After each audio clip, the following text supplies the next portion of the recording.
سیرت عباس کی طرف ہم رخ کرتے ہیں، سب سے پہلے خاندانی پس منظر. دیکھیں یہ ایک فطری بات ہے کہ انسان سے پہلے انسان کا خاندان ہوا کرتا ہے اور انسان اپنے خاندان سے پہچانا جاتا ہے. گو کہ استثناءات ہر جگہ ہوتے ہیں، ایکسیپشنز آر آلویز دیئر، لیکن بہرحال انسان کی شخصیت پر اس کے خاندان کی چھاپ ہوتی ہے. اسی لیے مولا امیر المومنین ایک درود پڑھ دے محمد علیہ محمد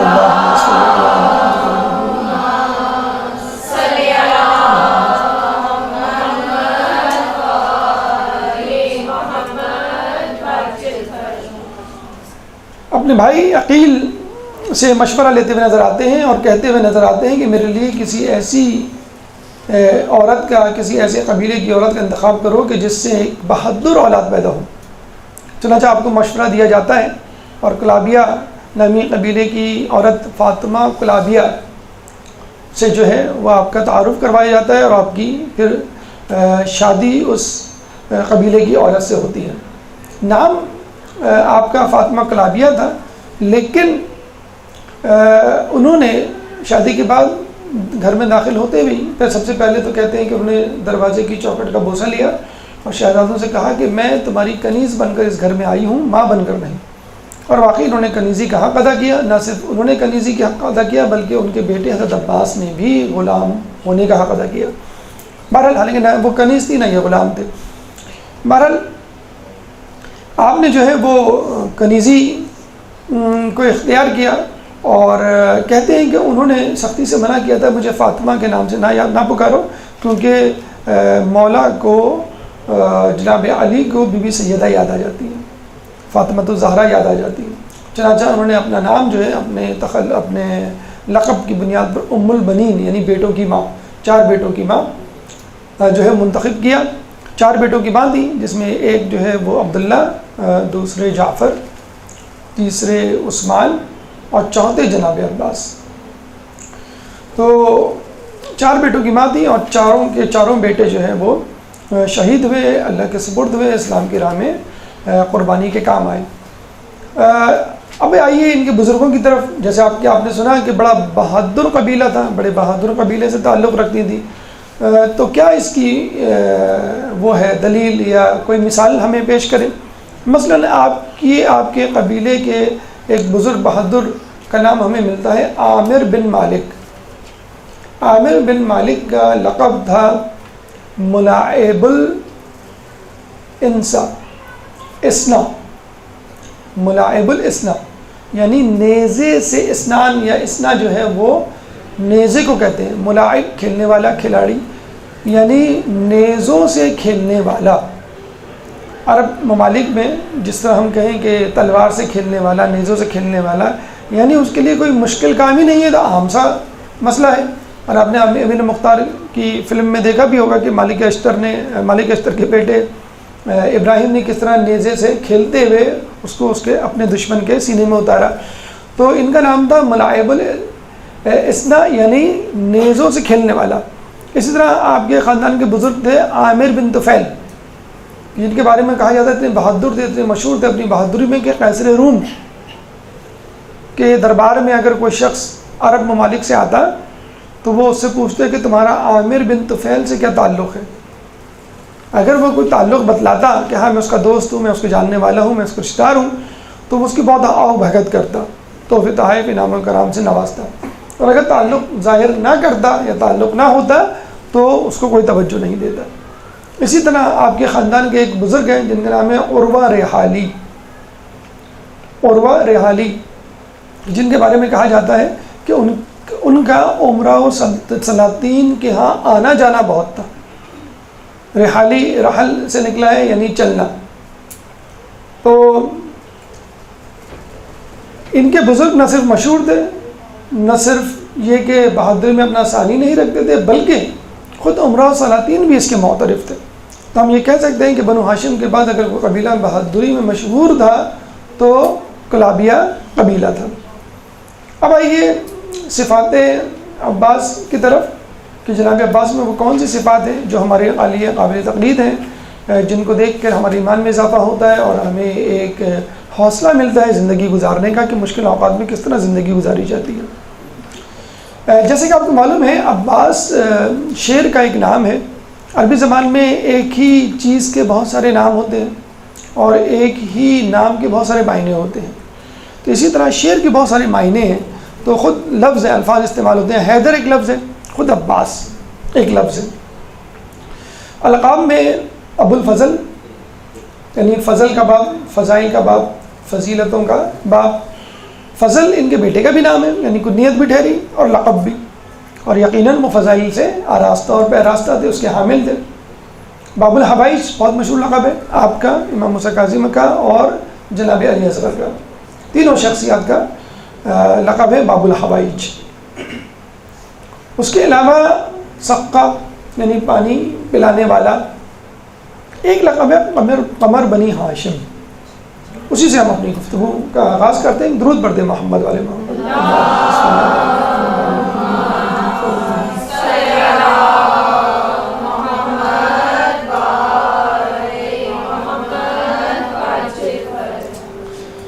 دیکھیے عربی زبان میں بلکہ اردو زبان میں بھی چاند کو خوبصورتی کا استعارہ سمجھا جاتا ہے، سمبل آف بیوٹی. اور اس چاند میں بھی فل مون یعنی قمر یا بدر، مکمل چاند کو اور زیادہ خوبصورتی کا استعارہ سمجھا جاتا ہے. اور بدر یا قمر یا چاند کا خوبصورتی سے تعلق عموماً عورتوں سے منسوب کیا جاتا ہے.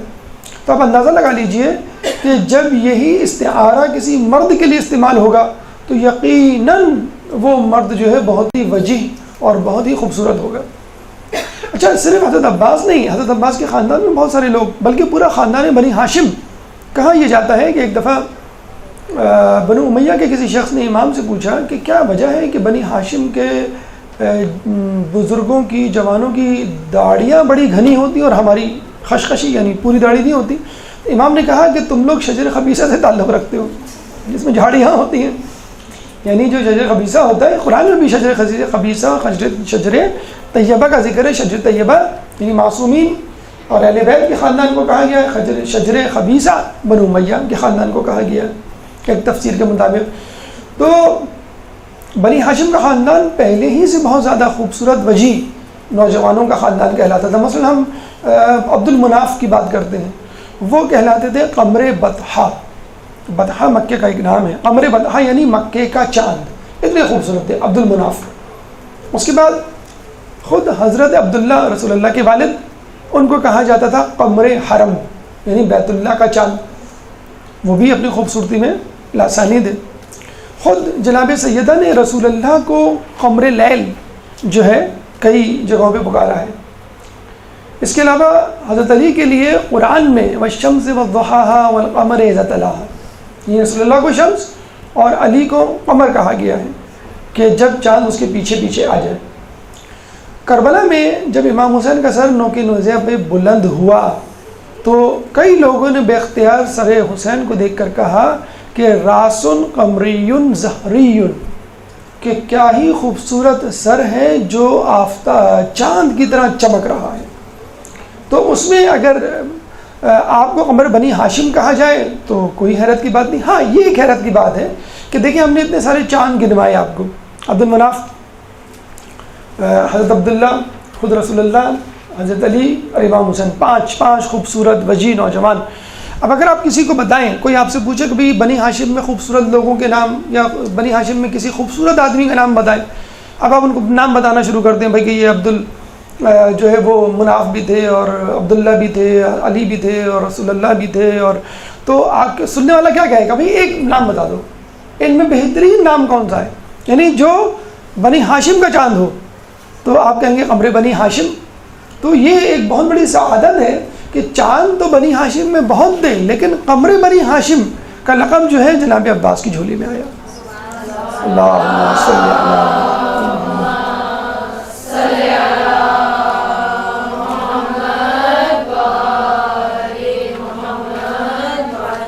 اسے آج کل ایک لفظ استعمال ہوتا ہے نا جیسے مسٹر ورلڈ. مسٹر ورلڈ کا مطلب ہوتا ہے کہ طاقتور ترین یا خوبصورت ترین دنیا کا انسان. تو قمر بنی ہاشم یعنی بنی ہاشم کا خوبصورت ترین فرد. لیکن یہ بات بالکل طے ہے اور ہمارے معاشرے میں یہ چیز بہت زیادہ سرایت کر جاری ہے کہ جو بھی شخص خوبصورت ہو، چاہے عورتوں میں چاہے مردوں میں، جلد یا بدیر وہ کسی نہ کسی گناہ، کسی نہ کسی اسکینڈل، کم از کم افیئر یا تہمت کا شکار ہو جاتا ہے۔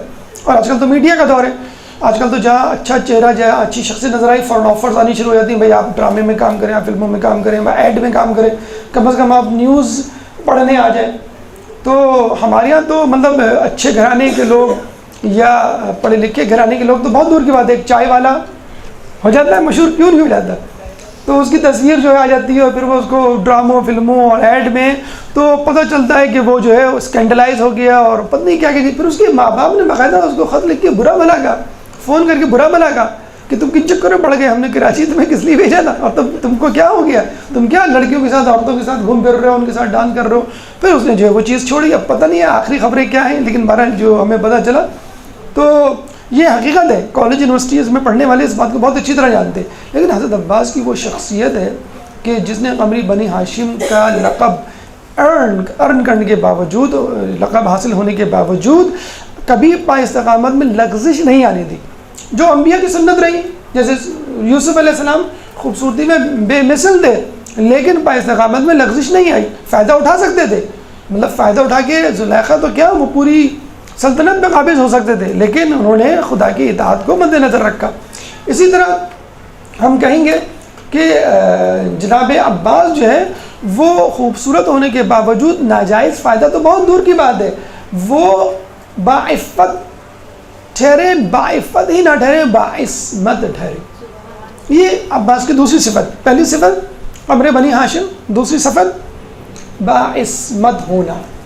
دیکھیں باعفت ہونا کا مطلب ہے صنف مخالف سے متعلق گناہوں سے اپنے دامن کو پاک کرنا، یہ ہے باعفت ہونا۔ باعفت ہونا باعصمت ہونے کا جز ہے۔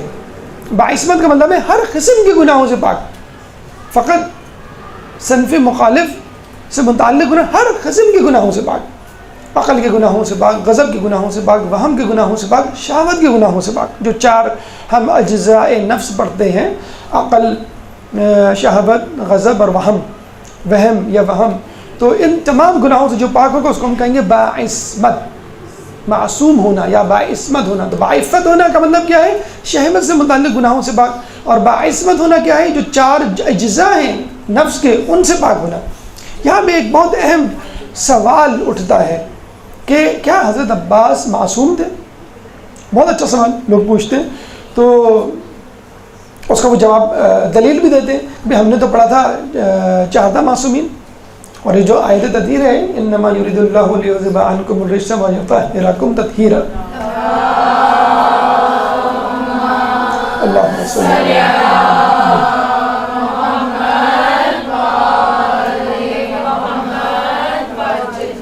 تو اس میں حضرت عباس شامل ہیں۔ اول تو جب یہ آیت اتری تو 5 افراد تھے، حدیث قصہ میں آپ پڑھتے ہیں قصہ میں 5 افراد تھے، تو علماء کہتے ہیں کہ یہ آیت 14 معصومین پہ پوری اترتی ہے۔ اس آیت کی تطبیق یا اس آیت کا مصداق 14 معصومین ہے۔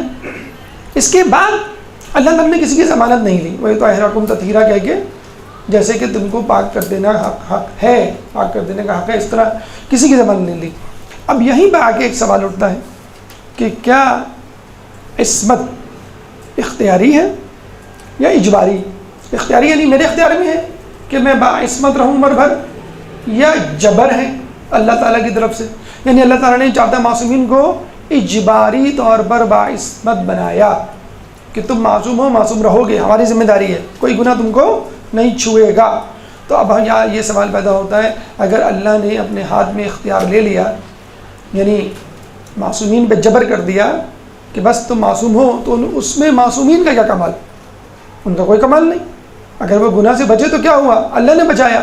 نہیں۔ علماء فرماتے ہیں کہ اللہ نے ذمہ داری تو لی، لیکن اللہ نے ذمہ داری اس بنیاد پر لی کہ وہ خود بھی بچیں گے۔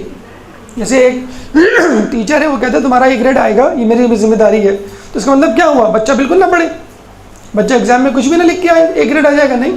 اس کا مطلب کیا ہوا؟ اگر ٹائٹل دیا گیا معصوم کا، طہارت کا، تو معصومین نے اس طہارت کو نبھایا اور اختیار رکھنے کے باوجود گناہوں کو نہیں کیا، سر انجام نہیں دیا۔ تو عصمت اختیاری ہے، اللہ نے بتلا دیا کہ یہ معصومین ہیں. ٹھیک ہے. اب یہاں پہ ایک اور عباس کے حوالے سے خوبصورت پہلو نکلتا ہے کہ عباس حالانکہ اس آیت تطہیر کے مصداق نہیں ہیں، اللہ نے ان کا ذمہ نہیں لیا، نہ عباس کا، نہ زینب کا، نہ دیگر لوگوں کا، لیکن ان لوگوں نے پھر بھی اپنے آپ کو معصوم ثابت کر کے دکھایا. کتنی بڑی بات ہے کہ کوئی مجبوری نہیں تھی، اللہ نے کہا نہیں تھا، لیکن انہوں نے پھر بھی، کیونکہ ماحول ایسا تھا. جب ماں باپ بہن بھائی آس پاس میں ماحول جو ہے وہ معصومین کا ملے تو بچہ خود کیوں نہیں معصوم بن کر دکھائے. اس کا مطلب کیا ہوا کہ اللہ ایک طرح سے ہمیں بھی حوصلہ دے رہا ہے کہ دیکھو جو معصوم نہ بھی ہو وہ بھی اپنے آپ کو معصوم کر کے ثابت کر کے دکھا سکتا ہے، تو تم بھی تھوڑی سی ہمت کر لو. اگر معصوم کے درجے پہ نہ بھی پہنچے تو ان سے قریب ترین تو ہو جاؤ گے. 50%، 60%، 70%، جتنا بھی تم معصومیت کو حاصل کر سکتے ہو معصومیت کو حاصل کرنے کی کوشش کرو. تو تھیوریٹیکلی تو ہر انسان معصوم بن سکتا ہے، وہ الگ بات ہے پریکٹیکلی چند ہی لوگوں نے ثابت کیا، چند ہی لوگوں نے. تھیوریٹیکلی ہر کوئی معصوم بن سکتا ہے لیکن پریکٹیکلی ممکن نہیں ہے، اور چند ہی لوگوں نے اس کو ثابت کیا. تو حضرت عباس آیت تطہیر کے مصداق نہیں تھے لیکن پھر بھی انہوں نے جو ہے اپنی معصومیت کو ثابت کیا. اب آئیے ہماری تیسری گفتگو میں تیسرا جو وہ ہے پہلو یا تیسری صفت عباس. ایک تو صفت ہم نے کہا قمر بنی ہاشم، ایک ہم نے کہا عصمت، ایک تیسرا جو ان کا جو وہ ہے خوبصورت کمال وہ ہے علم. اچھا علم کی جب اگر ہم قمر بنی ہاشم کہیں تو چلے ٹھیک ہے، خوبصورت تھے، اسمارٹ تھے. اگر ہم عصمت کہیں ٹھیک ہے، گناہ ہوتے ہوئے ہم نے نہیں دیکھا. علم کے حوالے سے بات کریں تو علمی حوالے سے بہت زیادہ واقعات ہمارے سامنے نہیں آتے. تو ہم جیسے جاہل افراد یہی کہتے تھے کہ بھئی شاید وہ بہت بڑے عالم نہیں تھے. ایک استاد، ایک عالم دین اپنے طلباء کے سامنے درس دے رہے تھے تو کہنے لگے کہ عباس کا شجیع ہونا، جرت مند ہونا تو ثابت ہے لیکن عالم ہونا، فقیہ ہونا ثابت نہیں ہے. تو میرے نزدیک وہ بہت بڑے عالم یا فقیہ نہیں تھے. یہ کہہ کے وہ چلے گئے. رات کو سوئے تو خواب میں حضرت عباس آئے اور کہنے لگے کہ مجھے تم سے ایک مسئلہ پوچھنا ہے. فقیہ نے کہا پوچھیے. مسئلہ پوچھا تو نے کہا یہ تو بہت ہی مشکل مسئلہ ہے، میں اس کا جواب نہیں دے سکتا. کہ لیے تم تو بہت بڑے فقیہ بنتے ہو کہ میں بہت بڑا عالم ہوں. تم جیسے لوگ ان تمام روایتوں کو پڑھ کر عالم بن سکتے ہیں کہ جو روایتیں معتبر اور غیر معتبر راویوں سے تمہارے تک پہنچی، اور میں جس نے حضرت علی کے زانوں پہ بیٹھ کر علم حاصل کیا بغیر کسی راوی کے بیچ میں، تو کیا میں عالم اور فقیہ نہیں؟ تو یہ سن کر جو ہے وہ عالم دین شرمندہ ہو گیا. رسول امیر المومنین کے بارے میں کہا جاتا ہے کہ وہ ایک زانوں پہ بی بی زینب صغریٰ اور ایک زانوں پہ حضرت عباس کو بٹھا کر جو ہے پڑھاتے تھے. ایک دفعہ انہوں نے کہا کہ بیٹا کہو ایک، انہوں نے کہا واحد، ان کا کہو دو. دو کے لیے جو ان کی زبان نہ کھلی. تو علی نے کہا کہ بیٹا دو کیوں نہیں کہتے؟ کہیں گے جس زبان سے میں نے ایک کہہ دیا اس زبان سے میں دو کیسے کہہ سکتا ہوں. یہ تھی معرفت. امام فرماتے ہیں کہ ان العباس ابن علی ذق العلم ذق، کہ بے شک حضرت عباس کو علم اس طرح دیا گیا ہے کہ جیسے ایک پرندہ ایک پرندے کو غذا دیتا ہے. آپ نے دیکھا نا ایک چڑیا اپنے بچے کو چونچ در چونچ، ایک چونچ سے دوسری چونچ تک غذا پہنچتی ہے بغیر کسی راوی، بغیر کسی پیالے.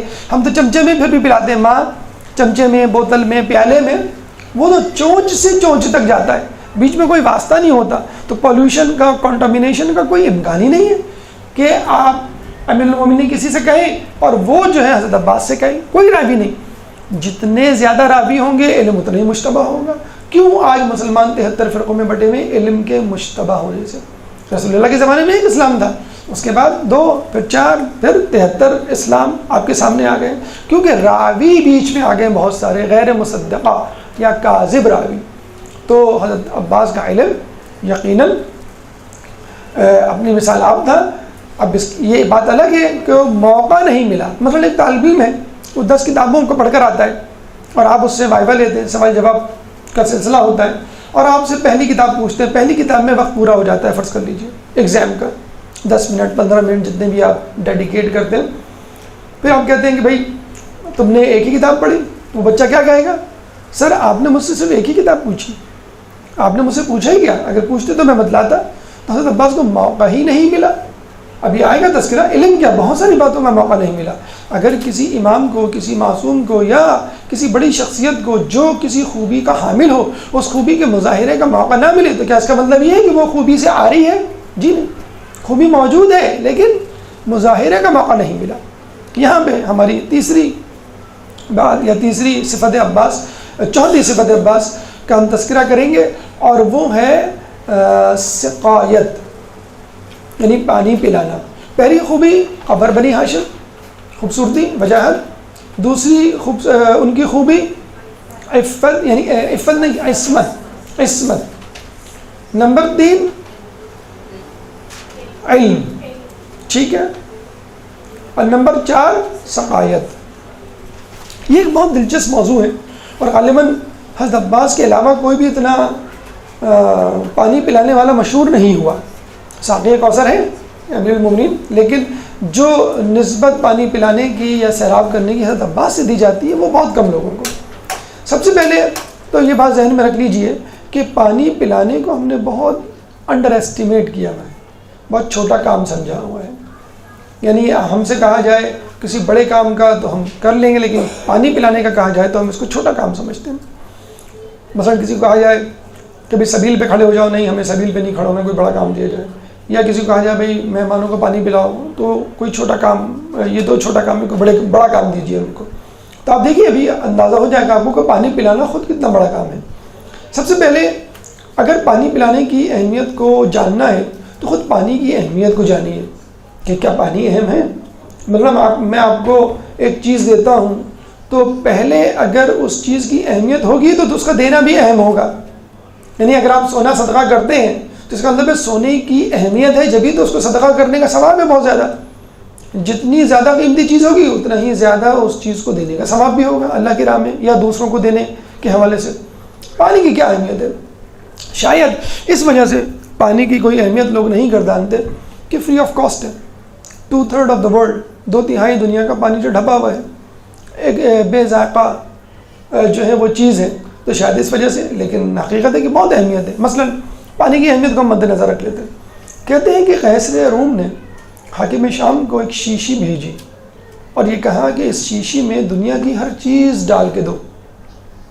اب عطر کے برابر شیشی، عطر کی جو شیشی ہوتی ہے چھوٹی سی شیشی، اب حاکم شام پریشان ہو گیا کہ اس میں کیا چیز ڈالوں۔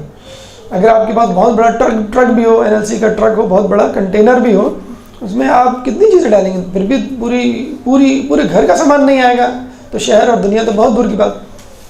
تو ابن عباس وہاں موجود تھے، تو ابن عباس سے پوچھا کہ بھائی تم بتاؤ اس کا جواب کیا، اس مسئلے کا حل کیا ہوگا؟ اس شیشی میں پوری چیزیں، دنیا کی تمام چیزیں ڈالنی ہیں۔ تو حضرت عباس نے کہا کہ اس میں پانی ڈال دو۔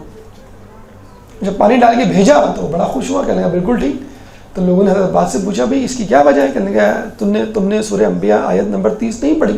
وَجَعَلْنَا مِنَ الْمَاءِ كُلَّ شَيْءٍ، کہ ہم نے ہر چیز کو پانی سے پیدا کیا۔ تو جب اللہ تعالیٰ نے ہر چیز کو پانی سے پیدا کیا تو پانی منبع ہے ہر چیز کا۔ اور آپ دیکھ لیجئے پانی درختوں کی حیات کا سبب ہے، پانی نہیں ملے تو درخت مر جائے۔ درخت نہیں ہوں گے تو جانور درختوں کیسے کھائیں گے اور زندہ رہیں گے؟ جانور بھی مر جائیں گے۔ جب جانور مر جائیں گے تو خود انسان نہ پودوں کو حاصل کر پائے گا یعنی سبزیاں اور پھل، اور نہ جانوروں کا گوشت کھا پائے گا، انسان بھی مر جائے گا۔ جو ہم قحط سالی دیکھتے ہیں، بارش کا نہ ہونا دیکھتے ہیں، خشک سالی کیا ہے، کیوں موت کا سبب بنتی ہے؟ پانی کے نہ ہونے کی وجہ سے۔ تو بس پانی جو ہے وہ تمام اشیاء کا جو ہے وہ منبع ماخذ ہے۔ ہم کیوں مریخ میں سائنسدان جو ہے وہ پانی تلاش کر رہے ہیں کہ پانی مل گیا تو سمجھ لو حیات مل گئی۔ اس کا مطلب ہے پانی جو ہے وہ حیات کا سرچشمہ ہے۔ پھر اچھا، لوگوں نے جب یہ سوال سنا جواب، تو حضرت عباس کے اس جواب سے بڑے متاثر ہوئے اور متاثر ہو کے کہنے لگے کہ آپ کے علم اور علی کے علم میں کیا فرق ہے؟ یعنی جنہوں نے علی کا علم دیکھا ہی نہ ہو، علی سے استفادہ ہی نہ کیا ہو، تو وہ علی کے ایک شاگرد کو ہی بہت بڑی چیز سمجھے گا کہ بھئی آپ کے علم کا کیا کہنا، تو کیا علی کا علم آپ ہی کے برابر ہے؟ نعوذ باللہ، خدا نہ خواستہ۔ ابن عباس نے کہا کہ میرے علم اور علی کے علم میں وہی فرق ہے جو قطرے اور سمندر میں ہوتا ہے۔ میرے علم میں اللہم صلی علی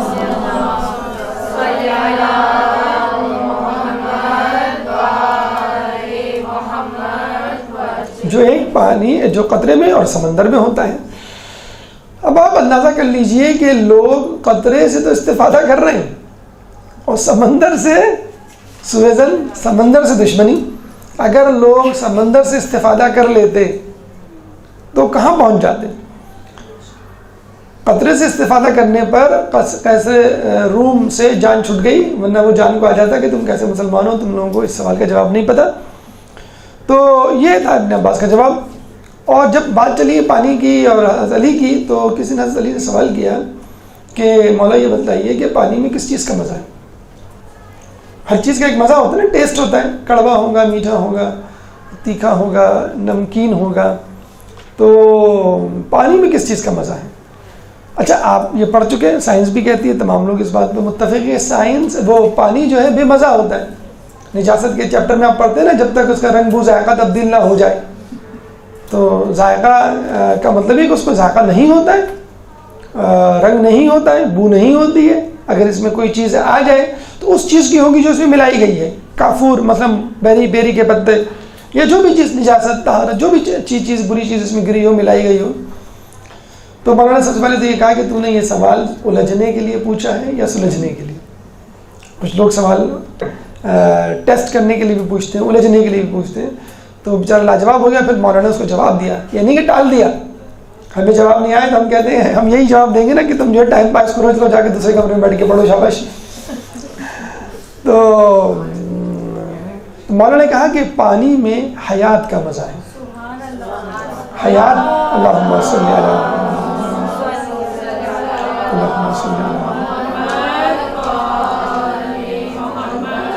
پانی میں حیات کا مزہ ہے، یعنی حیات کا لطف ہے. اور آج سائنس کہتی ہے، تمام دنیا کے لوگ متفق ہیں کہ پانی نہ ہو تو حیات نہ ہو، پانی ہو تو حیات ہوگی. تو یہ پانی کی اہمیت ہو گئی. اس کا مطلب ہے جب پانی کی اہمیت ہوگی تو پانی پلانے کی، پانی فراہم کرنے کی، پانی کی سبیل کرنے کی بھی اہمیت ہوگی. سعد بن عبادہ انصار کے امیر، اور ایک روایت کے مطابق جب جنگ نہیں ہوا کرتی تھی تو علم سعد بن عبادہ کے پاس رہا کرتا تھا. تو سعد بن عبادہ نے کہا رسول اللہ سے میری ماں کا انتقال ہو گیا ہے اور میں جو ہوں وہ کچھ صدقہ کرنا چاہتا ہوں، تو کیسا ہے؟ تو رسول اللہ کا بہت اچھا خیال ہے، بہت اچھی بات ہے، صدقہ کرو. تو انہوں نے پوچھا آپ بتلائیے بہترین چیز کیا ہے جس کو میں صدقہ کر سکتا ہوں اپنی ماں کو ایصال ثواب پہنچانے کی غرض سے؟ تو آپ نے کہا سیرابی، لوگوں کو سیراب کرنا، لوگوں کی پیاس بجھانا. ایک اور روایت میں پوچھا مولا سے کہ رسول اللہ سے پوچھا گیا کہ بہترین چیز کیا ہے؟ تو آپ نے کہا بہترین عمل. تو رسول اللہ نے کہا کہ تشنہ جگر کو سیراب کرنا بہترین عمل ہے، چاہے جانور ہی کیوں نہ ہو.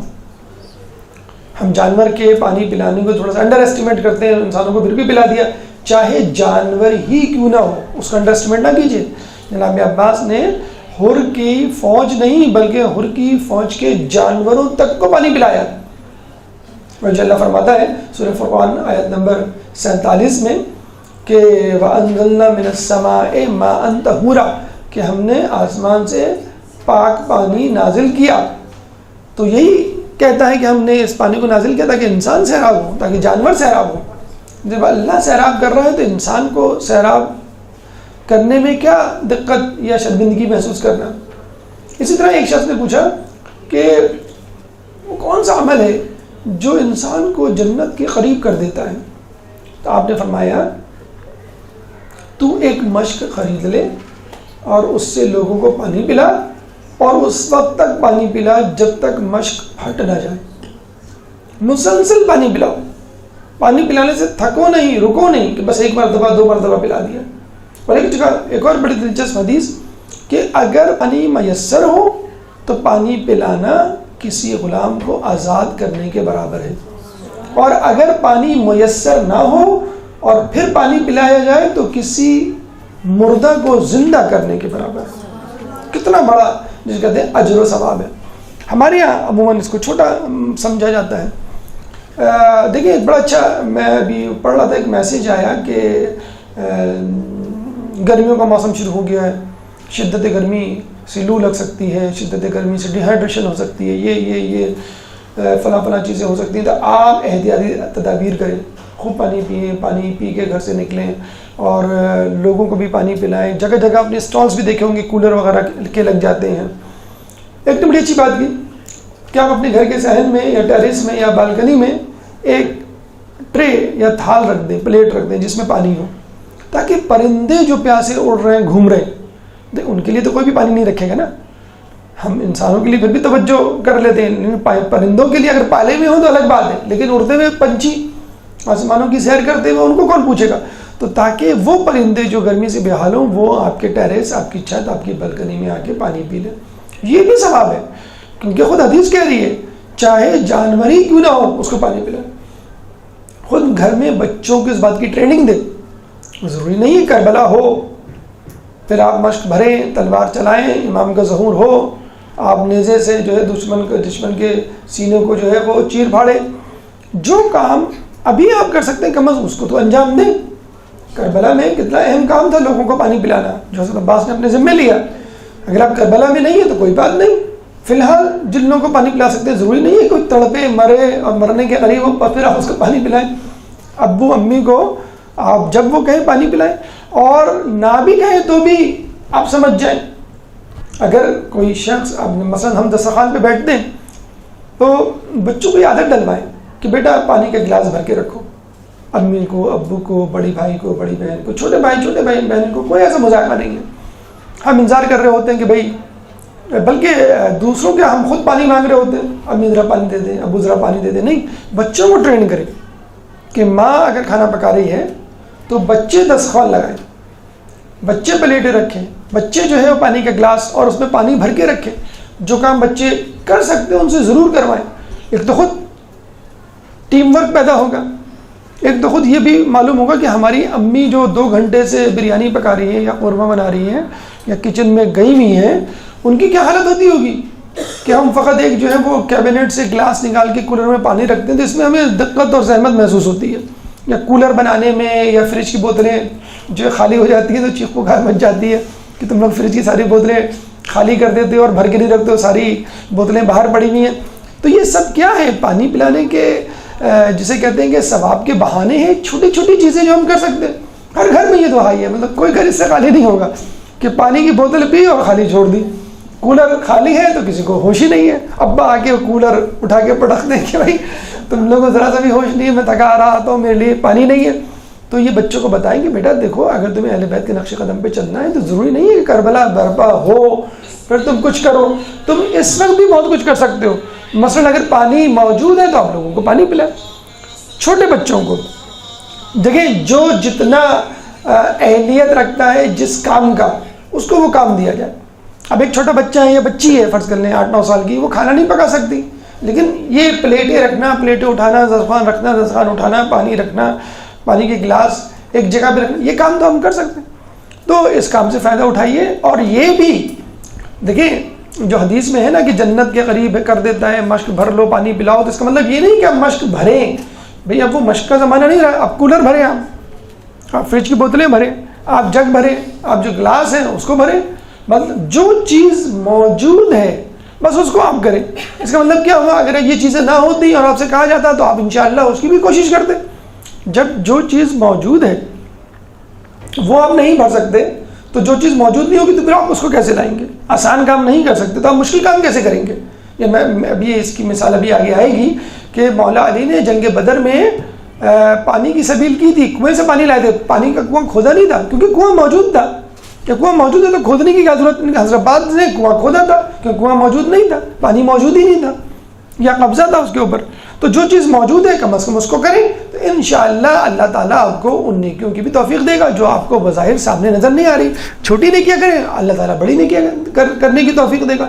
حدیث میں ہے کہ جب انسان وہ کام کرتا ہے جو اس کو معلوم ہے تو اللہ تعالیٰ اس کو ان چیزوں کا علم دے دیتا ہے جو اس کو نہیں معلوم. کتنی باتیں ہم کو معلوم ہیں، کتنے دروس سن چکے ہیں کتنی نیکیوں کے بارے میں، ان کے فضائل، گناہوں کے اثرات، ان کے نتائج، لیکن ہم کتنی نیکیاں کرتے ہیں، ہم کتنے گناہوں سے بچتے ہیں.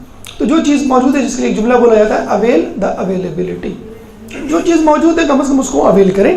پھر انشاءاللہ اللہ تعالیٰ جب توفیق دے گا اور آپ کا جو یہ دعویٰ ہے کہ امام آئیں گے تو میں یہ کروں گا، میں یہ کروں گا، بھائی آپ کم از کم پانی سے شروع کریں.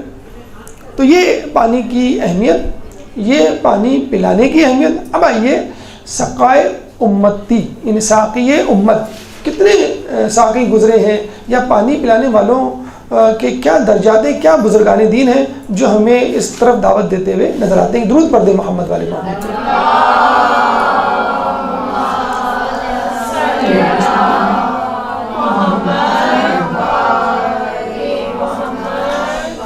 دیکھیں سب سے پہلے اگر ہم بات کریں کہ پانی پلانے کی اہمیت کے حوالے سے، تو خدا خود ساقی ہے۔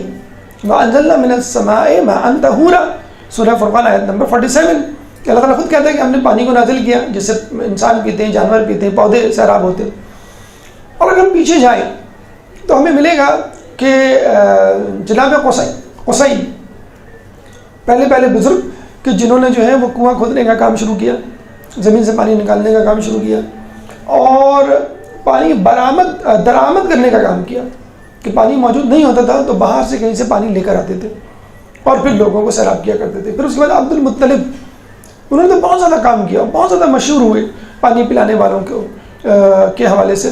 حجاج اکرام جو آیا کرتے تھے ان کو پانی پلایا کرتے تھے، کنویں کھودا کرتے تھے، اور ان کے بارے میں تو یہ ملتا ہے کہ اتنا زیادہ ان کو شہرت مل گئی تھی کہ لوگ ان سے جلنے لگے تھے کہ ان کا نام بہت زیادہ ہے کیونکہ لوگوں کو پانی پلاتے ہیں، لوگوں کی ضیافتیں کرتے ہیں۔ تو کہتے ہیں کہ جو انہوں نے کنویں کھودے تھے اور جو پانی کے ذخیرے انہوں نے مہیا کیے تھے اس میں لوگ رکھ نہیں ڈالتے تھے اور کوشش کرتے تھے کسی طرح ان کا پانی ضائع ہو جائے، اور جو بھی شخص یہ کام کرتا وہ کسی نہ کسی مرض میں مبتلا ہو کے مر جاتا۔ آپ کے بارے میں ملتا ہے کہ آپ کنویں میں کشمشیں ڈال دیتے تھے تاکہ پانی میٹھا ہو جائے، لوگوں کو میٹھا۔ آج کل آ گیا ہے نا فلیورڈ واٹر، لیمن واٹر، امرود کا، سیب کا، کیلے کا، مختلف۔ دیکھیں وہی حضرت عبد المطلب کی سنت تھی جو آج کل جو ہے دبئی اور کراچی کے سٹورز میں آپ کو ملتا ہے، فلیورڈ یا وٹامن والا واٹر جو ہے پانی آ گیا ہے، گلاب کی خوشبو والا پانی آ گیا ہے، وغیرہ وغیرہ۔ تو کشمش آپ خود بتائیں کہ ایک گلاس میں 2-4 کشمشیں تو ڈلیں گی نا میٹھا ہونے کے لیے، یا ایک بوتل میں 10-12 ڈلیں گی، تو کنویں میں کتنی کشمشیں ڈلتی ہوں گی کہ اس کا پانی میٹھا ہو جائے۔ اور صرف پانی نہیں، ایک بہت بڑا حوض انہوں نے بنایا، اس میں کیا ڈالا؟ دودھ، پورے حوض میں دودھ ہی دودھ، پانی نہیں۔ اور لوگ آتے تھے بالکل ڈول اور بالٹی اور جسے کہتے ہیں کہ چمچوں سے، دیگوں سے، اور سیراب ہو کے اپنے اپنے خیموں میں لے کے جاتے تھے۔ ہم بھی اگر محرم میں جب شربت ملے تو 2-4 گلاس سے کم کوئی بھی نہیں پیتا، اسپیشلی اگر جو ہے وہ دودھ کا شربت ہو، محفل مرزا کا شربت ہو، مشہور شربت ہے۔ جیسے ہمارے لکھنؤ میں بھی کچھ جگہیں ایسی ہوتی تھیں، آپ نے حبیب ابن مظاہر کے حوالے سے واقعہ بھی سنا ہوگا کہ ایک آدمی جو ہے وہ شربت پلایا کرتا تھا، تو اچھا شربت ہو، لوگ 2-4 تو ضرور پیتے ہیں۔ تو آپ اندازہ لگا لیں اس زمانے میں تو صحرا میں تو پانی کی زیادہ طلب ہوا کرتی تھی، پانی مل جائے فری آف کاسٹ۔ آج کل پانی بھی فری آف کاسٹ نہیں ملتا، منرل واٹر آپ کو پے کرنا پڑتا ہے، یا پھر ایسا پانی ملے گا کہ آپ کو الٹی ہو جائے۔ تو صحرا کا علاقہ، شدید گرمی۔ حالانکہ دیکھیے پانی ایک ایسی چیز ہے، آپ کہہ سکتے ہیں بھائی تم اپنا پانی کیوں نہیں لے کر آئے، یا ایک بچہ ہے پانی واٹر بوٹل نہ لے کے جائے اپنی، یا لنچ باکس نہ لے کے جائے، مس اس کو کتنا جسے کہتے ہیں کہ سرزنش کرے گی کہ بھائی تمہارا لنچ باکس کہاں ہے، تمہاری پانی کی بوتل کہاں ہے۔ جو ساقی وہاں آیا کرتے تھے، حجاج آیا کرتے تھے، تو ان کو چاہیے تھا کہ وہ اپنا سامان خورد و نوشت پینے کا اور کھانے کا اپنے سامان ساتھ لے کر آئیں، یا اتنا مال لے کر آئیں۔ حج کے لیے کہا گیا ہے کہ اتنا مال ہو کہ آپ حج کر سکیں، اتنا مال لے کر آئیں کہ حج کے اخراجات برداشت کر سکیں، بلکہ اتنے اخراجات ہوں کہ اپنے پیچھے اپنے گھر والوں کو کسی مشکل میں نہ چھوڑیں۔ تو یہ ان کی ذمہ داری تو نہیں ہے، اگر ذمہ داری ہے اس کے پیسے لیں، آپ چلے جائیں۔ حج کتنا بڑا بزنس بن چکا ہے، تیل کے بعد اب لوگوں کی نظریں اسی پر ہیں۔ جو ہمارے ہائی رائز بلڈنگز مل رہی ہیں، جو 14 ہائی رائز بلڈنگز کے وہ ٹینڈرز ہیں نکلے ہوئے ہیں اور بن رہی ہیں، کیوں؟ بزنس بن چکا ہے اب کہ پانی کی ایک بوتل کے جو ہے وہ پیسے لیے جا رہے ہیں۔ تو پانی جو ہے وہ پلانا بہت بڑا ثواب ہے، اور جناب عبد المطلب نے، جناب قصی نے پلایا، پھر ابو طالب نے اس کو زندہ کیا، بلکہ چاہے زمزم کا اجرا کیا، اور پھر دوبارہ سے جو ہے وہ زمزم کا کنواں کئی مرتبہ بند ہوا، کئی مرتبہ کھلا، تو اس کو کھولنے میں خود خاندان بنی ہاشم کا ہاتھ رہا۔ پھر حضرت علی کے حوالے سے ملتا ہے، پانی پلانے کے حوالے سے ساقی کوثر مشہور ہیں، ان کا ایک لقب بھی ہے۔ حضرت علی کے حوالے سے ملتا ہے کہ آپ نے 3 جگہوں پر پانی پلایا۔ جنگ بدر میں خلیفہ سوئم کے انتقال کے وقت، اور جب باغیوں نے ان کو گھیرا ہوا تھا، اور جنگ صفین۔ جنگ بدر میں جب رسول اللہ نے کہا کہ کون پانی کی سبیل کرے گا، تو اس وقت جو ہے وہ بہت رات تھی، دشمن کا جو ہے وہ ڈر خوف تھا، اور بڑا مشکل تھا کنویں تک جانا، بہت دور تھا کنواں۔ تو حضرت علی نے کہا میں جاؤں گا، تو رسول اللہ نے ان کو بھیجا۔ تو کہتے جب گئے تو کنویں کے پاس نہ کوئی ڈول نہ کوئی رسی، کیونکہ صحرا میں ایک دور دراز مقام پر زیادہ قابل استعمال نہیں ہوگا۔ تو حضرت علی خود بنفس نفیس کنویں میں اتر گئے، مشق بھری، اب آپ دیکھ لیں اندھیرا اور دشمنوں کا ڈر، اور پانی بھرا اور لے کر آئے۔ جب لے کر آئے تو آندھی آئی، اتنی سخت آندھی کہ ان کو کھڑا ہونا پڑا۔ پھر آندھی جب تھمی تو آگے بڑھے، جب آگے بڑھے دوبارہ آندھی آئی، پھر آپ تھوڑی دیر کے لیے رک گئے۔ اور جو صحراؤں کی آندھی ہوتی ہے وہ بڑی خطرناک ہوتی ہے، اتنی خطرناک ہوتی ہے کہ آپ جو ہیں وہ اڑ جاتے ہیں بعض اوقات، اور اس آندھی سے جو پتھر کنکر اڑتے ہیں تو کنکر آپ کی آنکھوں میں لگتے ہیں، جس کی وجہ سے اندھا پن ہو سکتا ہے۔ تو رک گئے۔ پھر دوسری مرتبہ جب بھی جو عرب ہیں وہ کیا کہتے ہیں، وہ مشال جو پہنتے ہیں قطرہ، وہ اسی لیے پہنتے ہیں، جو کپڑا جو ڈالتے ہیں وہ کوئی فیشن کے طور پہ کپڑا نہیں ڈالتے، وہ اس لیے ڈالتے ہیں کہ جب وہ صحرا میں نکلیں اور ہوا چلے، طوفان آئے، تو کپڑا جو ہے اپنے آس پاس ڈال لیں، یا کپڑا جو ہے وہ آگے کی طرف رہے اور کنکر نہ پڑے چہرے کے اوپر۔ تو دوسری مرتبہ رکے، پھر تیسری مرتبہ آندھی آئی، تیسری مرتبہ بھی رکے، اس میں کافی دیر لگی۔ رسول اللہ نے جب وہ پہنچے تو رسول اللہ نے کہا کہ تمہیں اتنی دیر کیوں ہوگی؟ کہیں گے آندھی آئی، وہ بھی 3 مرتبہ۔ کہ آندھی نہیں آئی تھی، 3 فرشتے 3000 فوج کے ساتھ اترے تھے۔ پہلی مرتبہ جبرائیل علیہ السلام 1000 فرشتوں کے ساتھ، دوسرے میکائیل علیہ السلام 1000 فرشتوں کے ساتھ، تیسرے اسرافیل علیہ السلام 1000 فرشتوں کے ساتھ، اور تینوں فرشتے تمہیں سلام کرنے اترے تھے، اور تینوں نے تم کو سلام کیا۔ اللہم صلی اللہ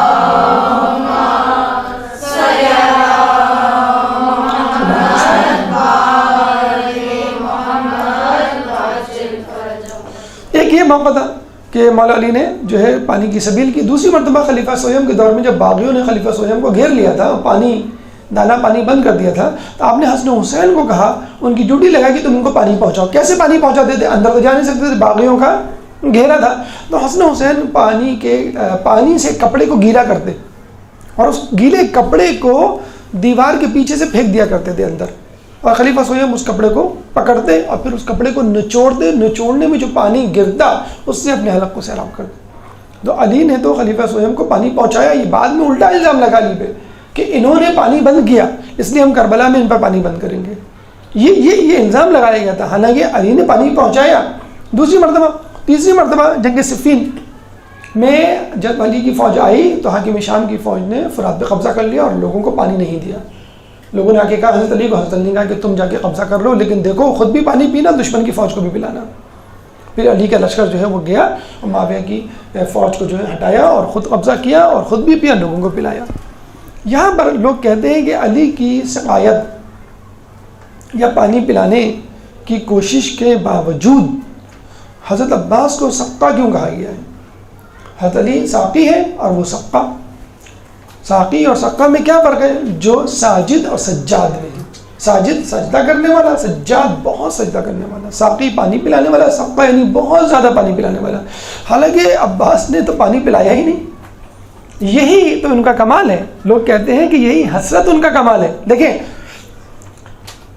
حضرت عباس کو گستاخی اگر نہ ہو علی کی ذات میں، حضرت عباس کو پانی پلانے کے حوالے سے حضرت علی پر فوقیت ہے۔ علماء فرماتے ہیں کیسے کہ حضرت علی نے جنگ بدر کے موقع پر، فرض کر لیں ہم پہلی مرتبہ جنگ بدر کے موقع پر پانی کی سبیل کی تو کنویں سے پانی لے کر آئے، کنواں کھودا نہیں۔ حضرت عباس نے کنواں کھودا، اور ایک نہیں کئی کنویں کھودے، 5 محرم سے مسلسل کنویں ہی کھود رہے تھے وہ، اور کسی میں پانی نہیں نکلا، لیکن کنویں تو کھودے انہوں نے، مسلسل کنویں کھودے۔ نمبر 1۔ نمبر 2، آپ نے خلیفہ سہیب کو پانی پہنچایا۔ ابھی ہم نے کہا کہ پانی میسر کرنا اور پانی پلانا فرق ہے۔ پانی پلانا کا مطلب ہے غلام آزاد کرنا، پانی میسر کرنا، میسر یعنی موجود نہیں ہے، سبیل کریں کہیں سے لے کر آئے آپ، تو پانی موجود نہیں تھا کربلا میں، یعنی قبضہ تھا، اور وہ سبیل کرتے تھے، کنواں کھودتے تھے یا فرات سے جا کے لانے کی کوشش کرتے تھے۔ اور تیسری مرتبہ صفین میں لشکریوں کو کہا کہ جاؤ فرات پہ قبضہ کرو، خود نہیں گئے۔ حضرت عباس بنفس نفیس خود فرات پر گئے، خود لشکر کا کام کیا، پورا لشکر موجود ہونا چاہیے فرات پہ قبضے کے لیے، آپ تنہا فرات پہ جا کے قبضہ کر لیتے ہیں۔ یہ تینوں کام حضرت علی نے نہیں کیے، لیکن اس کے باوجود حضرت علی لوگوں کو پانی پلانے میں کامیاب ہو گئے، خلیفہ سلیم کو بھی، بدری لشکریوں کو بھی، اور صفین میں اپنے اور دشمن کے مجاہدین کو بھی، دشمن کے لوگوں کو بھی۔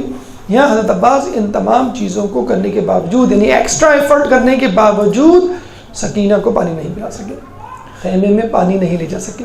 یہ جو حسرت ہے اس کو تاریخ کے الفاظ ڈیفائن نہیں کر سکتے، ڈسکرائب نہیں کر سکتے۔ یہ وہی شخص محسوس کر سکتا ہے کہ جس کے دل میں ایک نرمی ہو یا حساسیت ہو۔ تو اسی لیے عباس کا لقب جو ہے وہ سقا ہے، اور حضرت علی کا لقب ساقی ہے، اور یہ سنت جو ہے نہ صرف بنی ہاشم کے بزرگوں نے بھی ادا کی بلکہ خود اللہ بھی ادا کرتا ہوا نظر آتا ہے۔ اس کے بعد حضرت عباس کی اور بھی صفات ہیں، مثلا شجاعت ہے، مثلا علم بردار ہونا ہے، اور اس کے بعد ادوار عباس یعنی 3 ائمہ کے دور میں انہوں نے کس طرح زندگی گزاری، اس کا تذکرہ ایک وقفے کے بعد ایک درود پڑھتے محمد والے محمد۔ حضرت عباس کی سیرت کے حوالے سے گفتگو جاری تھی، اور ہم نے کہا کہ آپ قمر بنی ہاشم تھے، آپ باعصمت تھے، آپ علم والے تھے، اور آپ سقا تھے یعنی پانی پلانے والے۔ اس کے بعد ایک صفت، ظاہر سی بات ہے اس صفت کو حضرت عباس سے نہیں جدا کیا جا سکتا، اور وہ ہے شجاعت۔ تو یہ سن لیجیے پہلے کہ شجاعت اجزائے کردار میں سے ہے۔ اجزائے کردار کیا ہے؟ 4 اہم اجزاء ہیں۔ آدمی باحکمت ہو، آدمی شجاع ہو، آدمی باعصمت ہو، اور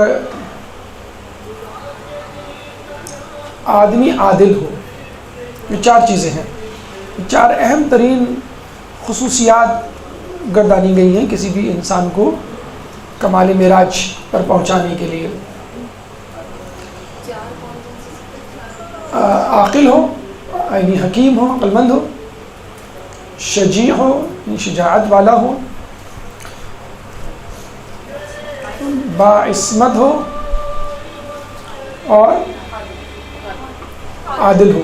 دیکھیے جو ہم نے 4 اجزاء پڑھے ہیں نا نفس کے، آپ کو شاید پتہ ہوں گے کہ ایک ہوتا ہے عقل، اس سے نکلا حکیم ہو، ٹھیک ہے، عقل کی انتہا معراج حکیم ہونا ہے۔ پھر ہم نے کہا غضب ایک خصوصیت ہے، اجزاء ہے، کس کا؟ نفس کا۔ تو غضب اگر پیوریفائی ہو جائے گا تو وہ شجاعت میں تبدیل ہو جائے گا۔ پھر ہے شہوت، شہوت کنٹرول میں ہوگی تو آپ باعصمت کہلائیں گے، گناہ نہیں کریں گے۔ ایک ہوتا ہے وہم، وسوسہ، اگر وہ نہیں ہوگا تو انسان عادل ہوگا۔ بس یہ 4 خصوصیات ہیں۔ یہ نفس کی سائنس کے حوالے سے جو لیکچر دیا تھا اس میں تفصیل سے اس کی ڈسکشن ہے۔ نمبر 1 بات۔ نمبر 2 بات، شجاعت اور جرت میں فرق ہے۔ شجاعت انسانی وصف ہے اور جرت حیوانوں کا وصف ہے۔ اس کا مطلب ہے جو شجاعت ہمیشہ ظاہر ہو اور انسان کے بس میں نہ ہو وہ جو ہے جرت کہلائے گا۔ تو جرت اور شجاعت میں فرق ہے۔ جرت جانوروں میں ہوتی ہے، شجاعت انسانوں میں ہوتی ہے۔ جرت کا مطلب یہ ہے کہ ہر وقت اپنی بہادری کا مظاہرہ کرنا، یہ نہیں دیکھنا کہ میری بہادری کی وجہ سے کسی کو نقصان ہو رہا ہے یا فائدہ، میں کسی کو قتل تو نہیں کر رہا، کسی کو مجروح تو نہیں کر رہا۔ شیر ہے اس میں شجاعت نہیں ہوتی، اس میں جرت ہوتی ہے۔ جو بھی سامنے آیا وہ چیز پھاڑ کے کھا لیا، جو بھوک لگی، جس کو چاہا زخمی کر دیا، تو اس کو ہم کہتے ہیں جرت ہونا۔ اور جانوروں کی صفت ہے، اگر انسان ہر وقت اپنی بہادری کا مظاہرہ کرے، یعنی آپ جو ہے ہر کسی کو ڈانٹیں، جس پہ آپ کا روب ہے اس کو مارے، جیسے اسکولوں کالجوں میں ہم دیکھتے ہیں جو طاقتور ہوتا ہے وہ کمزور کو پیٹ رہا ہوتا ہے۔ گھر میں بھی مرد حضرات عورتوں پہ غصہ کر رہے ہوتے ہیں، عورتیں جو ہیں وہ بچوں پہ غصہ کر رہی ہوتی ہیں۔ تو اپنے سے کمتر آدمی کو جو ہے وہ مارنا پیٹنا یا دباؤ میں رکھنا یہ شجاعت نہیں ہے، جرت ہے، جو کہ درندوں کی صفت ہے۔ شجاعت کیا ہے؟ اپنی صفت غیظ کو، صفت غضب کو استعمال کرنا۔ کیسے استعمال کرنا؟ کہ اپنے آپ سے نقصان کو دفع کرنا، اور اگر انسان دوسروں کو بھی نقصان سے دور رکھے تو وہ تو شجاعت کی اعلیٰ مثال ہے۔ نہ صرف اپنے آپ کو بچانا بلکہ لوگوں کو بھی بچانا، یہ ہے اصل شجاعت۔ تو شجاعت اور جرت میں فرق ہے، نمبر 2۔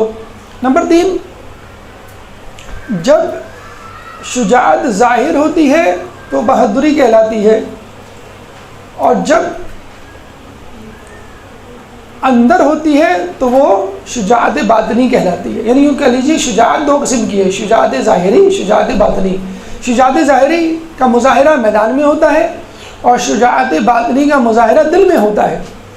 یعنی آپ سے کہا جائے کہ جاؤ دشمن کو پچھاڑ دو میدان میں جا کر، تو آپ جس شجاعت کا مظاہرہ کریں گے اس کو ہم کہیں گے شجاعت ظاہری۔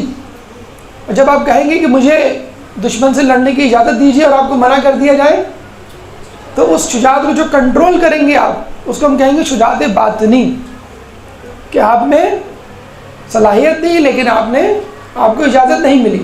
اسی طرح گناہ کرنے کا اختیار ہو، کوئی چیز آپ چرا سکتے ہیں کسی کو مار سکتے ہیں، لیکن آپ نہیں کرتے، اس کا مطلب آپ نے اپنے نفس کو کنٹرول کیا۔ خود رسول فرماتے ہیں کہ اپنے نفس کو قتل کرنا بہادری ہے۔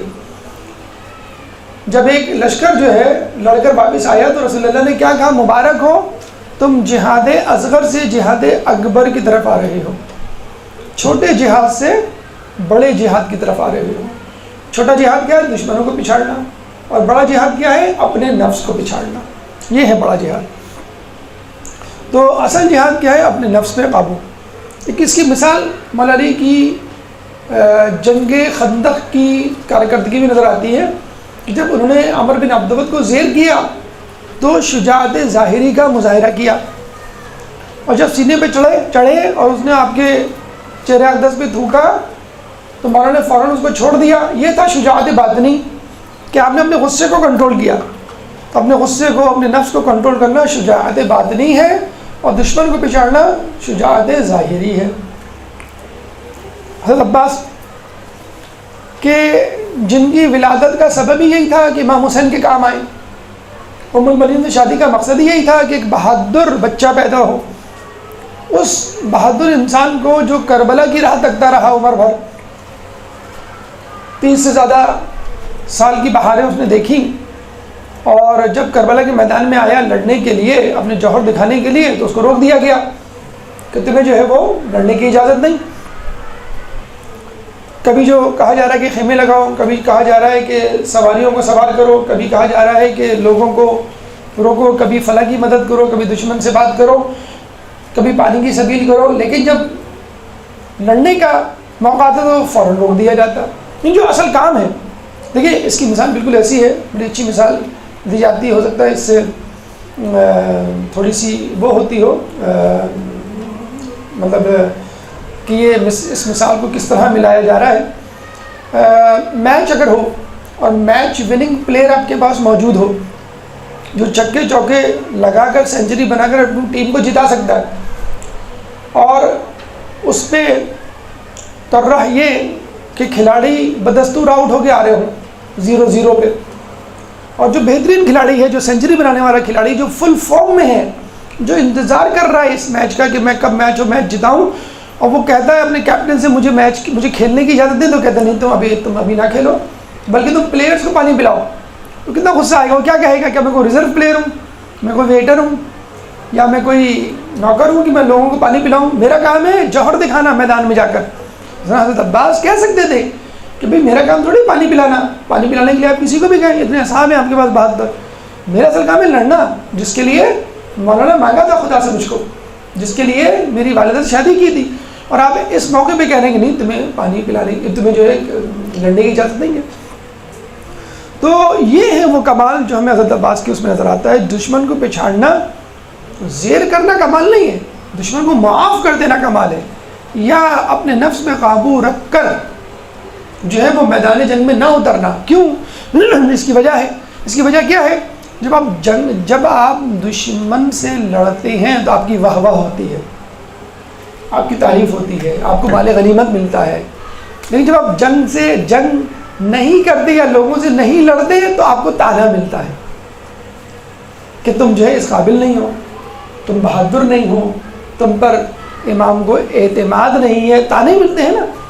اور اتنا کچھ مضبوط قد و آمد کا 1.5 رکھنے والے شخص کو اگر کہا جائے کہ تم کو جو ہے پانی پلانا ہے فقط، تم کو نہیں لڑنا ہے، تو کتنی بڑی، جسے کہتے ہیں کہ انسان کی سبکی ہوتی ہے، شرمندگی ہوتی ہے. لیکن مولا عباس نے اس کو کبھی بھی اپنی سبکی، کبھی اس کو اپنی کمزوری یا خامی نہیں سمجھا، بد اعتمادی کا مظاہرہ نہیں کیا، کبھی شکایت نہیں کی، بلکہ جو امام کہتے گئے آپ اس پہ عمل کرتے چلے گئے.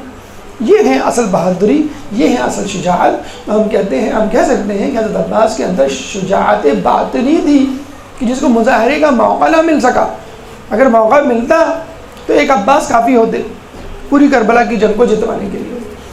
زہیر بن قیل نے جب یہ کہا تھا کہ کل کربلا کا معرکہ ہے، کل آپ کو بہادری کے جوہر دکھانے، تو کہتے ہیں عباس نے انگڑائی لی تھی کہ رکابیں جو ہیں وہ ٹوٹ گئی تھیں، اور کہا تھا تم نے کیا یاد دلا دیا، تم دیکھنا تو جب کل ہوگی صبح تو میں کیا کر کے دکھاتا ہوں، اور میں ثابت کروں گا کہ میں نے جس مقصد کے لیے میں آیا تھا وہ میں نے مقصد پورا کر دیا.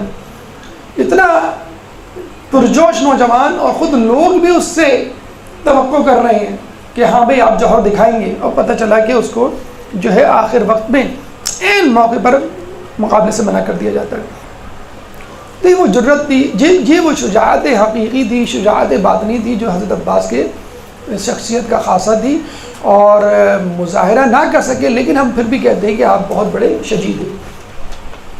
ایک اور صفت حضرت عباس کی وہ ہے علم بردار ہونا، جھنڈا اٹھانا، پرچم اٹھانا، پانی پلانا. جیسے پانی پلانے کی تو بات ہو گئی تو لوگ کہتے ہیں پرچم اٹھانا کون سی ایسی بڑی بات ہے. جی نہیں، پرچم اٹھانا بہت بڑی بات ہے، اس کی اپنی اہمیت ہے.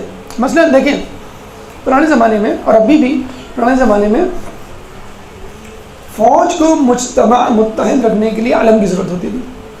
آپ علم دیکھتے تھے اتنا بڑا تو لوگ جو ہے وہ مجتمع ہوتے تھے، آتے تھے اور علم کے گرد جمع ہو جاتے تھے. اگر علم موجود ہوتا تو فوج موجود، اور علم موجود نہ ہو تو فوج موجود نہیں. علم گر جائے تو اس کا مطلب کیا ہوا؟ فوج شکست کھا گئی. اگر علم لہرا رہا ہے تو اس کا مطلب ہے کہ فوج موجود ہے. پھر علم کے مختلف ڈیزائن، کلرز وجود میں آئے. سفید رنگ جو تھا وہ امن و آتشی کا تھا، سرخ جو ہے وہ جنگ و جدل کا تھا، سیاہ جو ہے وہ غم کا تھا، وغیرہ وغیرہ. تو جو فوج ہار جاتی تھی وہ اس کا علم نیچے سرنگوں کر دیا جاتا تھا، اور جو جیت جاتی تھی اس کا پرچم لہراتا تھا. اس کے بعد دشمنوں کا یہ وتیرہ، یہ حکمت عملی ہو گئی کہ سب سے پہلے علم اور علم بردار کو ٹارگٹ کرو.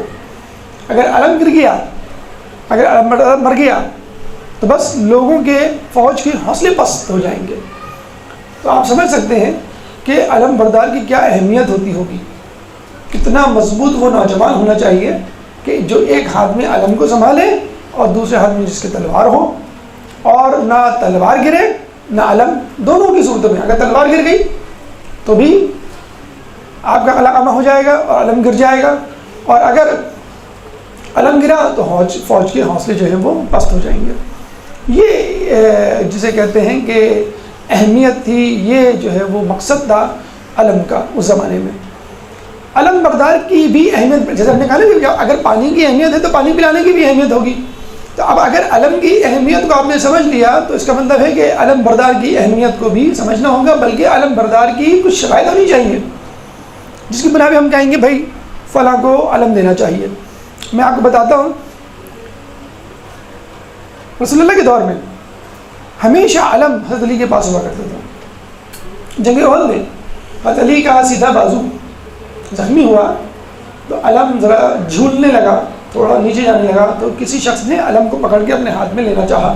رسول نے سختی سے منع کیا کہ علم کو علی کے بائیں ہاتھ میں دے دو، لیکن علی دنیا میں اور آخرت میں میرا علم بردار رہے گا، کوئی اور علم بردار نہیں ہو سکتا.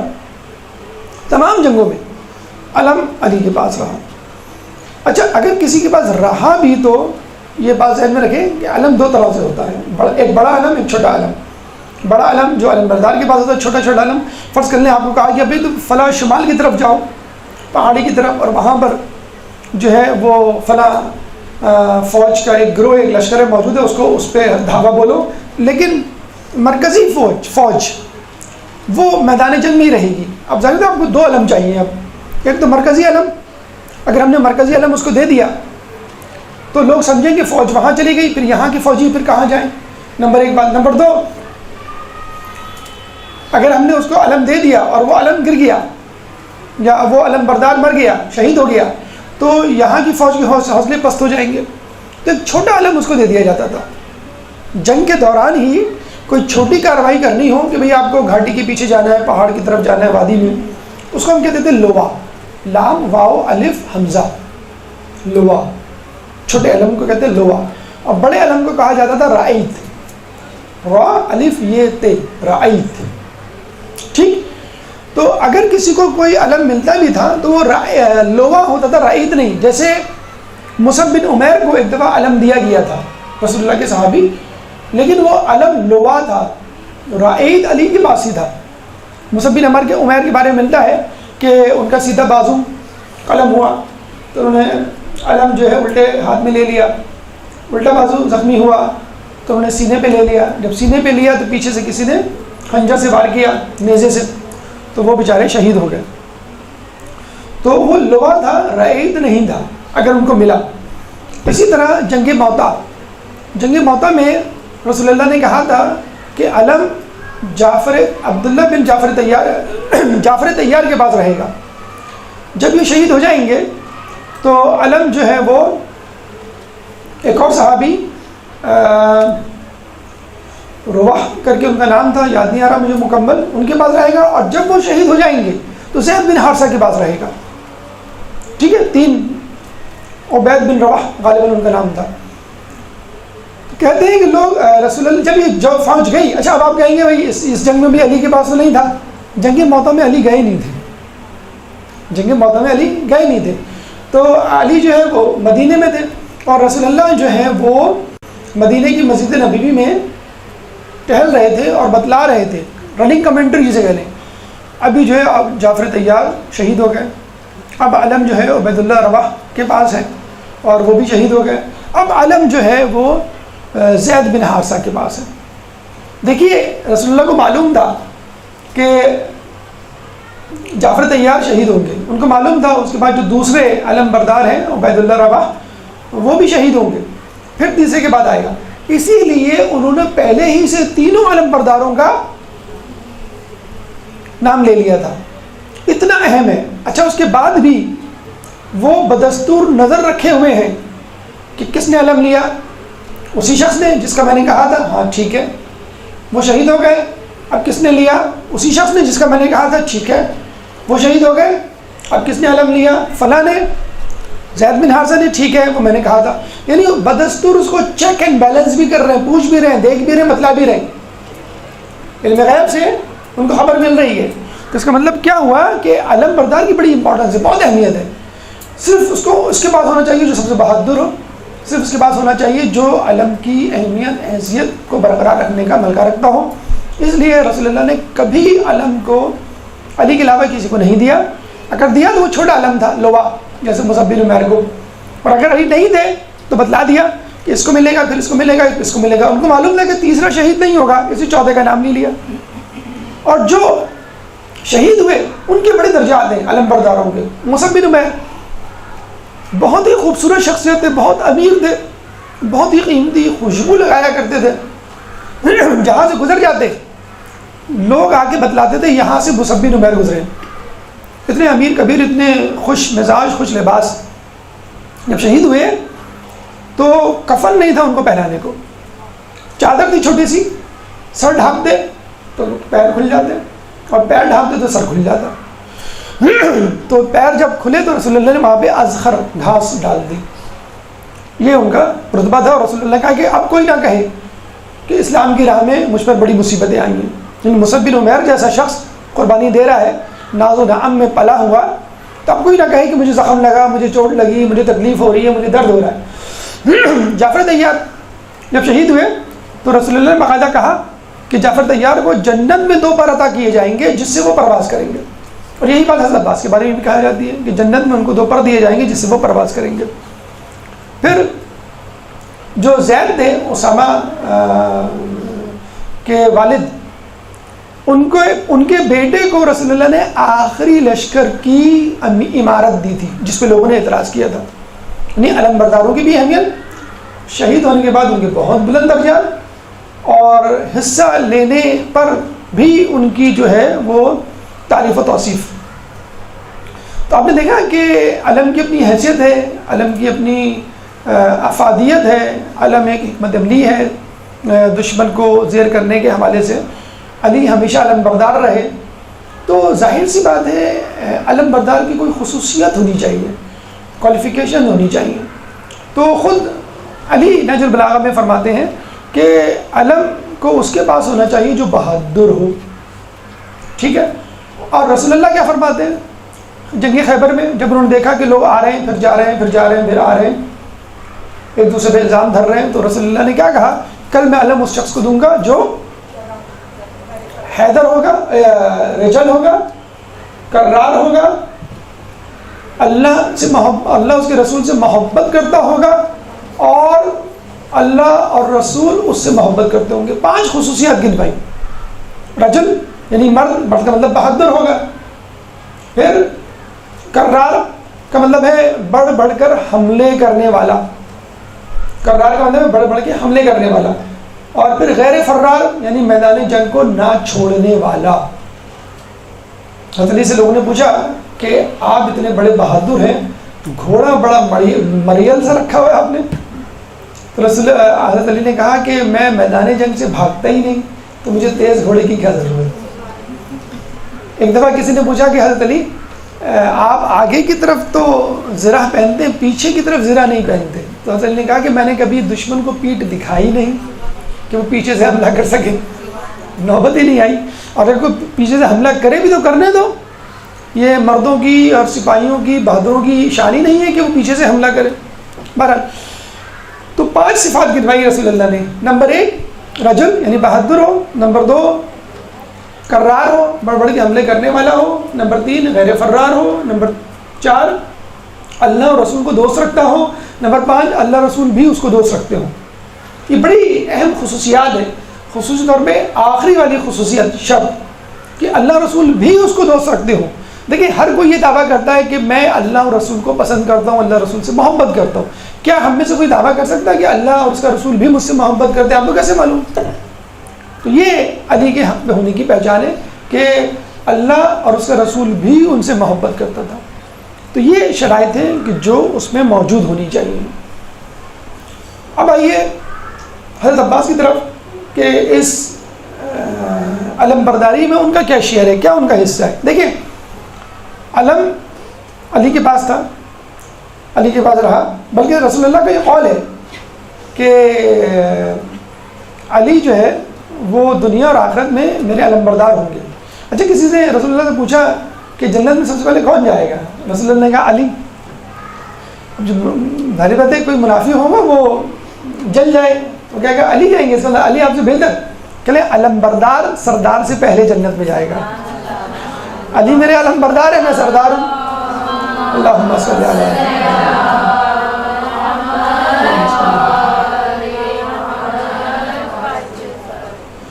اچھا اب آئیے یہاں پر حضرت عباس کے معاملے میں تو ہمیں یہ ملتا ہے کہ اگر آپ مشاہدہ کریں حضرت امام حسین کی فوج کا تو لوگ یہ کہتے ہیں، یعنی جنگ اور جنگی اسٹریٹجی پہ نظر رکھنے والے، کہ امام حسین کی پوری فوج میں کوئی سپاہی نہیں تھا، بخدا کوئی سپاہی نہیں تھا، صرف جانثار تھے. بس اپنی جان نثار کے باقاعدہ ایک ہوتے ہیں ٹرینڈ سولجر جسے کہتے ہیں، ٹرینڈ سولجر، اور جسے کہتے ہیں جو پروفیشنل سولجر جسے کہتے ہیں، جو تمام کوالیفیکیشنز اور ریکوائرمنٹ فقط حضرت عباس کے، حضرت عباس کے علاوہ کوئی باقاعدہ سپاہی نہیں تھا، بس جانثار تھے. تو آپ خود دیکھ لیجئے پوری فوج 73-72 کی فوج میں ایک سپاہی تھا اور اسی کو موقع نہیں دیا گیا، اسی کو منع کر دیا گیا کہ تمہیں جو ہے تلوار نہیں اٹھانی اور تمہیں جو ہے وہ جنگ نہیں کرنی۔ تو ظاہر سی بات ہے کہ پوری فوج میں اگر حضرت عباس علم کے حامل ہیں تو ان میں واقعی ایسی صلاحیت ہوگی۔ آپ لوگوں نے ویسے بھی جلوس وغیرہ میں علم دیکھے ہوں گے، کتنے بڑے بڑے علم ہوتے ہیں، اس علم کو سنبھالنے کے لیے بھی بڑا ہی جسے کہتے ہیں جسے والا، بڑے جسم والا، بڑے طاقت و جرت والا آدمی چاہیے کہ وہ علم کو جو ہے گرنا نہ دے، اور بڑی توہین سمجھا جاتا ہے، حقیقت میں توہین بھی ہے۔ تو حضرت عباس کو جو ہے وہ علم دیا گیا۔ اب بتائیں پورے دن اس علم کو اپنے ہاتھ میں رکھنا، اچھا فقط علم ہی کام نہیں تھا، حضرت عباس کا ہر جگہ کام تھا۔ عباس سواروں کو سواریوں سے نیچے اتارو، عباس خیمے لگاؤ، عباس خیمے اکھاڑ لو، عباس پانی لے کر آؤ، عباس سکینہ کو چپ کراؤ، عباس دشمن سے بات کرو، عباس دوستوں کا استقبال کرو۔ آپ دیکھیں پوری کربلا میں ہر کام عباس ہی تو کر رہے ہیں، جیسے ہم اردو میں محاورہ میں استعمال کرتے ہیں ایک ٹانگ پہ کھڑے ہونا، آدمی کا تھکتا نہیں ہوگا لیکن مسلسل وہی کام کیا جا رہا ہے، ہر کام حضرت عباس کے حوالے۔ تو علم بردار تھے، وہ ایسے علم بردار تھے جنہوں نے اس کا حق ادا کیا۔ آپ کو معلوم ہے جب آخری وقت جب یہ گئے تھے پانی لینے کے لیے تو تلوار لے لی تھی امام حسین نے، سے تلوار رکھ دی تھی انہوں نے، تلوار لے کے نہیں گئے تھے، نیزہ لے کے گئے تھے صرف ایک۔ اب بتائیں لڑنے والے سے کسی فوجی سے گن چھین لی جائے، بڑی توہین سمجھی جاتی ہے۔ آپ کسی سے پوچھیں پولیس والے سے یا کسی آرمی کے آدمی سے کہ اس کا اسلحہ کسی نے چھین لیا تو سمجھ لیں بس سب کچھ چھین لیا، کہ تمہاری غفلت کی انتہا ہے کہ تمہارا اسلحہ تم سے چھین لیا، اب تمہارا مسئلہ ہے کیا لڑنے کو۔ تو تلوار لے لی تھی اور صرف نیزہ تھا اور مشکیزہ تھا، مشکیزہ لے کر گئے تھے۔ تو حضرت عباس وہ واحد انسان، وہ آدمی تھے جانثاروں میں کہ جو سولجر سپاہی کے معیار پہ اترتے تھے اور ان کو جو ہے وہ علم بردار بنایا گیا۔ لیکن بہرحال یہ بات کہنا بالکل بجا ہوگا، جس طرح بھی ہم نے کہا کہ علم کا قائم رہنا اور علم کا پھڑپڑانا اس بات کی دلیل ہے کہ فوج جیت گئی، وہ ملک جیت گیا، اور علم کا سرنگو ہو جانا یا علم کا موجود نہ ہونا اس کا مطلب ہے کہ وہ فوج ہار گئی، وہ گروہ مٹ گیا۔ تو آج بھی عباس کا علم ہر جگہ موجود ہے، یزید کا، بنو امیہ کا علم کہیں نظر نہیں آتا، تو اس کا مطلب کیا ہوا کہ عباس کا لشکر جیت گیا۔ ایک درود پڑھ دیں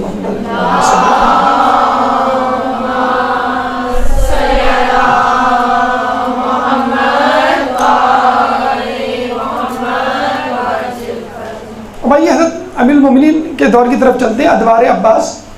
پہلا دور جو حضرت عباس نے گزارا ہے وہ دور تھا جو شروع کے 14 سال انہوں نے حضرت امیر المومنین کی سرپرستی میں گزارے۔ اچھا اتفاق کی بات یہ ہے کہ چاند کی 14 ہی منزلیں ہوتی ہیں، جب ہلال سے بدر بنتا ہے، ہلال ہوتا ہے پھر پورا، تھوڑا سا اور پھر آدھا، پھر پورا۔ تو قمر بنی ہاشم نے اپنے جو 14 منزلیں طے کی ہیں وہ حضرت امیر المومنین کی سرپرستی میں طے کی ہیں، اور وہ ان کو جو ہے وہ بٹھا کے پڑھاتے تھے۔ ایک دفعہ حضرت عباس بیٹھے ہوئے تھے ان کے سامنے، تو انہوں نے ان کے آستینوں کو اوپر کیا اور آستینوں کا بوسہ لیا۔ ام المنین سامنے بیٹھی ہوئی تھی، کہنے لگی یہ آپ کیا کر رہے ہیں؟ کہنے لگی کہ ایک وقت آئے گا کہ کربلا کے میدان میں حضرت عباس کے یہی بازو قلم ہوں گے، اس لیے میں چاہتا ہوں کہ ان کا بوسہ لوں۔ اور وقت شہادت، اب بڑی عجیب بات ہم دیکھتے ہیں حضرت علی کی کہ وہ ہر کسی کو بلا کے وصیت کر رہے ہیں، تم یہ کرنا، تم یہ کرنا، اور ہر کسی کو کہہ رہے ہیں کہ تو امام حسن کی بات کو ماننا، اور امام حسن تم اس کا، حسن جو ہے تم ان کا خیال رکھنا، یعنی ہر کسی کو حسن کی سرکردگی بھی دے رہے ہیں۔ تو ام المنین یہ دیکھ رہی تھی اور روتے ہوئے کہنے لگی کہ مولا آپ عباس کو کچھ نہیں کہہ رہے اور اس کے ذمے کوئی بات نہیں لگا رہے، کوئی کام۔ تو امام علی نے حضرت عباس کو بلایا، امام حسین کو بلایا، اور حضرت عباس کا ہاتھ امام حسین کے ہاتھ میں رکھ کے کہا کہ میں تم کو حسین کے حوالے کرتا ہوں، یعنی عباس کو بنایا ہی، پیدا ہی، اس دنیا میں بھیجا ہی حسین کے لیے کیا تھا۔ اس کے بعد امام حسن علیہ السلام کا دور آتا ہے کہ ہم دیکھتے ہیں کہ لوگوں نے جو ہے وہ امام حسن سے حکم عدولی کی، اور جب انہوں نے کہا کہ صلح کرو تو صلح سے انکار کیا، بلکہ خود امام حسن علیہ السلام پر بزدلی کے طعنے دیے، لیکن حضرت عباس نے جو ہے وہ اس کو خوشی سے انجام دیا اور امام حسین کی طرح ان کے ساتھ صلح کی۔ اچھا یہ کہا جاتا ہے کہ معصوم کو یا امام کو غسل امام ہی دیتا ہے، اور بہت سارے ہمارے قصے کہانیاں روایتیں موجود ہیں کہ امام کا انتقال ہوا اور نیکسٹ امام وڈ بھی امام موجود نہیں تھا، لیکن باعجاز خداوندی وہ موجود ہوا، جیسے ہمیں ملتا ہے ان کے بارے میں. ابھی آپ نے امام موسیٰ کاظم علیہ السلام کی شہادت پڑھی کہ جو 8ویں امام تھے امام رضا، مدینہ سے باعجاز خداوندی آئے اور ان کو غسل دیا، ان کی تدفین کی. اسی طرح امام حسن عسکری علیہ السلام کے بارے میں ملتا ہے کہ امام زمانہ غائبت میں تھے، غائب تھے لیکن ایک دم سے آ جاتے ہیں اور جو ہے وہ نماز جنازہ ادا کرتے ہیں. کچھ لوگ کہتے ہیں کہ غسل تدفین نہیں، نماز جنازہ کی زیادہ اہمیت ہے. کچھ لوگ کہتے ہیں نہیں، غسل تدفین اور نماز جنازہ تینوں آ جاتی ہیں. بہرحال کسی غیر معصوم کو شامل ہونے کا حق نہیں ہے، بلکہ ایک صحابی بھی تھے اہل بیت میں سے تھے، خاندان اہل بیت میں سے، تو وہ پانی دے رہے تھے حضرت علی کو رسول اللہ کے غسل کے بعد. رسول اللہ نے کہا کہ اپنی آنکھیں بند کر لو ورنہ اللہ تعالیٰ تمہاری بینائی چھین لے گا. کتنا سخت جملہ ہے، صرف پانی دے رہے تھے، وہ شامل نہیں تھے اس میں. لیکن امام حسن علیہ السلام کو جب غسل دے رہے تھے امام حسن علیہ السلام، تو اس غسل میں حضرت عباس شامل تھے، اور انہوں نے یہ جملہ نہیں کہا کہ اپنی آنکھیں بند کر لو تمہاری آنکھیں کی بینائی زائل ہو جائے گی. اب یا تو مان لیجئے کہ آپ جو ہے وہ معصوم کے غسل میں غیر معصوم شریک ہو سکتا ہے، اس کو مان لیجئے، یا پھر یہ مان لیجئے کہ عباس معصومیت کے درجے پہ تھے کہ ان کو جو ہے وہ منع نہیں کیا گیا. تو واحد غیر معصوم ہیں کہ جن کے بارے میں کہا گیا کہ انہیں معصوم کو غسل دینے میں پوری جو ہے وہ پوری طور پہ جو ہے وہ تعاون کیا. اب آئیے امام حسین کی طرف. امام حسین کے حوالے سے ملتا ہے کہ سب سے پہلے جب روانگی آئی تو یہ حضرت عباس تھے جنہوں نے جو ہے خواتین کو جو ہے وہ سواریوں پہ سوار کیا، پھر آگے آگے چلے اور ہمہ وقت ایک جسے کہتے ہیں شیر کی طرح، ایک جو ہے محافظ کی طرح آگے پیچھے گھومتے رہے کہ کسی طرح بھی کوئی تکلیف خاندان رسالت کو، خاندان اہل بیت کو، خصوص طور پر خواتین کو نہ ہو. پھر کربلا کے میدان میں جاتے ہیں تو شمر ان کے رشتے کا معمول لگتا تھا. شمر جب آیا ابن زیاد کے پاس سے تو 2 پروانے لے کر آیا. ایک تو جنگ کا پروانہ عمر صاحب کے لیے کہ بھائی تم جنگ کر سکتے ہو، تمہیں اجازت ہے، اور دوسرا پروانہ امان نامہ تھا. کس کے لیے؟ حضرت عباس کے لیے، کہ تم چاہو تو ہماری بات مان لو، ابھی وقت ہے، اور ہمارے ساتھ آ جاؤ اور ہم تمہیں جان کی امان دیتے. تو کہتے ہیں کہ وہ بلا رہا تھا اور یہ جا نہیں رہے تھے، لیکن امام حسین نے ان کو کہا کہ تم کم از کم بات تو سن لو وہ کیا کہہ رہا ہے، اور تمہاری مرضی. جب یہ گئے بات سننے تو اس نے یہ بات رکھی تو بہت غصہ ہوئے کہ تو چاہتا ہے کہ ہم ملعون اور ملعونوں کی اولادوں سے صلح کریں، اور ہمارے لیے تو امان نامہ ہو اور امام مظلوم امام حسین کے لیے امان نامہ نہ ہو. میں ایسے امان نامے کو نہیں مانتا. تو امان نامہ لینے سے بالکل انکار کر دیا. پھر شب عاشور آپ نے سنا ہوگا امام حسین نے جو ہے آخری رعایت دی تھی، چراغ گل کر دیا تھا اور یہ کہا تھا کہ جس کو جانا ہو وہ چلا جائے. اچھا یہ بھی ایک نفسیاتی حربہ تھا. اچھا کچھ لوگ کہتے ہیں کہ جب آپ کسی کو جذباتی طور پہ بلیک میل کرنا چاہیں، ہمدردی سمیٹنا چاہیں، ایکسپلائٹ کرنا چاہیں تو اس قسم کے جملے کہہ دیتے ہیں کہ بھئی جو میری مدد کرنا چاہتا ہے روکے ورنہ سب چلے جائیں. لیکن امام نے واضح طور پہ کہا، یہ کتنا بڑا جملہ کہا کہ اندھیرا ہے تمہارے چہرے مجھ پر آشکار نہیں ہے، لیکن اس کے باوجود بھی اگر تم سمجھتے ہو کہ تمہیں شرمندگی ہوگی اکیلے جانے میں تو تم اپنے ساتھ ایک بنی ہاشم کے فرد کو اس کی انگلی پکڑ کے اپنے ساتھ لے جاؤ، تاکہ یہ نہ ظاہر ہو کہ تم گئے ہو، یہ ظاہر ہو کہ وہ گیا اور وہ تم کو لے کر گیا ہے. نہیں بنی ہاشم پر بات آ جائے، تم پر بات نہ آئے. تمہیں یہ بھی 19 بنی ہاشم کے لوگ تھے، باقی جو ہے وہ جانے سران تھے، تو پورا آپشن دیا تو جا سکتے ہو. تو جب امام نے یہ تقریر ختم کی اور چراغ گل کر دیا تو سب سے پہلے کون کھڑا ہوا؟ تجدید وفا، تجدید عہد کے لیے حضرت عباس. یہ کیسے ممکن ہے؟ کیا آپ سمجھتے ہیں کہ ہم آپ کے بعد زندہ رہیں گے؟ کیا ہم اس لیے چلے جائیں کہ جو باقی زندگی رہے گی وہ عیش و عشرت سے گزارے؟ ہم کبھی نہیں جائیں گے، ہم آپ کے ساتھ جینے مرنے کا عہد کرتے ہیں. پھر حضرت عباس کی ہمت کو دیکھ کے باقی لوگوں نے، اور یہ حقیقت ہے، جو شخص پہلے کہتا ہے، پہلے دعویٰ کرتا ہے، پہلے تجدید وفا کرتا ہے، اس کی بہت اہمیت ہوتی ہے. تو یہ حضرت عباس نے وعدہ کیا تھا، جس کے بعد باقی لوگوں نے اس کے بعد جو ہے تجدید وفا، تجدید عہد کیا. پھر جب اگلا دن عصر عاشور آئی تو آپ کو معلوم ہے وہ صبح سے اس کوشش میں تھے اس سے پہلے سے کوشش میں تھے کہ مجھے اجازت دیں مجھے اجازت دیں، لیکن امام نے اجازت نہیں دی، اور ایک ایک کر کے لوگ شہید ہوتے گئے، بار بار آتے، بار بار امام ان کو منع کرتے۔ پھر آخر میں جب آئے اور کہا مجھے جنگ کی اجازت دیجیے، تو امام نے کیا کہا کہ تم تو لشکر کے علم بردار ہو، آپ کو میں نے بتایا کہ اگر علم نہیں رہے گا تو اس کا مطلب شکست ہو گئی آپ کی۔ تو عباس کا وہ جملہ مصائب کے ٹکڑوں میں سنتے ہیں کہ مولا اب وہ لشکر رہا ہی کہاں کہ جس کا میں علم بردار۔ تو امام نے بھی کہا کہ لشکر نہیں تو کیا ہوا، لشکر کا سردار تو موجود ہے۔ لشکر کا سردار کے بارے میں کہا جاتا ہے نا کہ اگر سردار نہ ہو تو لشکر نہیں۔ اس کے باوجود جب انہوں نے ضد کی تو امام نے کیا کہا، اچھا تم ایسا کرو، پہلے سکینہ کے لیے پانی لے کر آؤ۔ تلوار لے لی، مشکیزہ تھما دیا۔ اب کتنا کڑا امتحان تھا حضرت عباس کے لیے کہ میں جنگ کے لیے کہہ رہا ہوں، اور اب تو میرے علاوہ کوئی بچا ہی نہیں ہے کہ جو جنگ کرے، سردار تو نہیں جا سکتا، پہلے سب لوگ جاتے ہیں پھر سردار جاتا ہے۔ تو آپ نے جو ہے کہ کہا کہ مجھے جانے کے بعد اس پہ بھی کہا گیا کہ نہیں پہلے پانی لے کر آؤ، یعنی بالکل جسے کہتے ہیں کہ جیسے میں نے مثال دی تھی کہ کسی کو کہا جا رہا ہے کہ تم کہ کوئی کہہ رہا ہے کہ مجھے اجازت دیں، آپ کہیں کہ نہیں لوگوں کو پانی پلاؤ، تو اس کے باوجود بھی وہ گئے پانی لینے کے لیے، پانی پی لیا، اچھا پانی ہاتھوں میں لیا پینے کے لیے، تو کیا کہا کہ نہیں کہ سکینہ پیاسی ہوگی، پہلے وہ پیے گی، لشکری پیئیں گے، خیمے میں رہنے والے لوگ پیئیں گے، پھر میں پیوں گا۔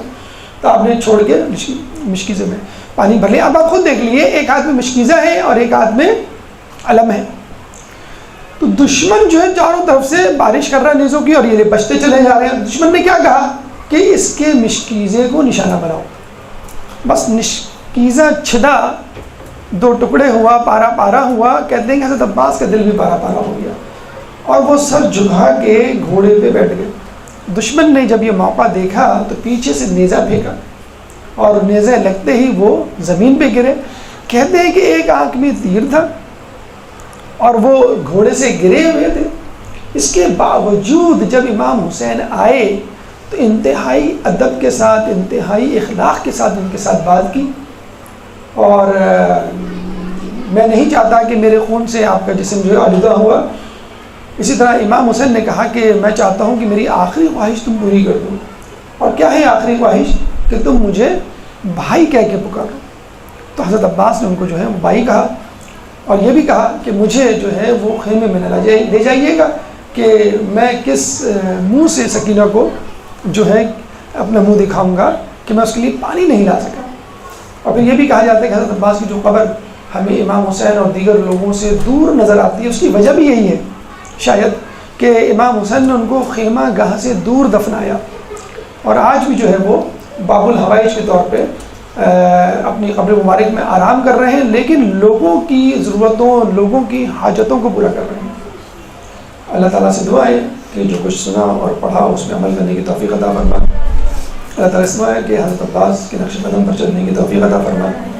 اللہ تعالیٰ سے دعا ہے کہ تعلیمات اہل بیت پر چلنے کی توفیق عطا فرما۔ قیامت ان کی شفاعت سے بہرمند فرما، امام کے ظہور میں تعجیل فرما، اور ہمیں ان کے انصار و اعوان میں شامل فرما۔ ربنا تقبل منا انك انت السميع العليم وتب علينا انك انت التواب الرحيم برحمتك يا ارحم الراحمين برحمتك يا ارحم الراحمين وصلى الله على محمد وآله الطاهرين